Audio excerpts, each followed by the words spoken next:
जे शंकराचार्य आहेत, ह्या शंकराचार्यांनी जे श्रीराम मंदिर बांधलं गेलं अयोध्येला, ते सांगत असताना त्यांनी असं म्हटलं होतं की मुघलांनी जेवढी मंदिरं तोडली नाहीत तेवढी मंदिरं नरेंद्र मोदींनी तोडली. म्हणजे श्रीराम मंदिर बांधत असताना, अयोध्येतलं मंदिर बांधत असताना त्यांनी आजूबाजूचा परिसर स्वच्छ केला. ते स्वच्छ करत असताना त्यांनी जे जुनी 400-400 वर्षापूर्वीची जी मंदिरं होती, ती मंदिरं अक्षरशः तोडून टाकली. छोटी छोटी मंदिरं होती, मूर्त्या होत्या, त्या सगळ्या त्या परिसरातनं तोडून टाकल्या. म्हणजे थोडक्यात काय की यांना धर्म वगैरे हा फक्त राजकारणासाठी वापरायचे आहे आणि लोकांना भडकवून देणं.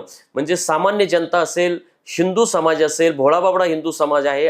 आंबेडकरांनी शिकवलं की बाबा तुम्ही शिका, संघटित व्हा आणि संघर्ष करा. त्या लोकांनाच यांनी, अमित शहा असतील, यांची भाजप असेल, यांनी काय शिकवलं तर बाबा देवाचं नाव घ्या आणि असंच मागास राहा, देवाचं नाव घ्या आणि धार्मिक द्वेष करा.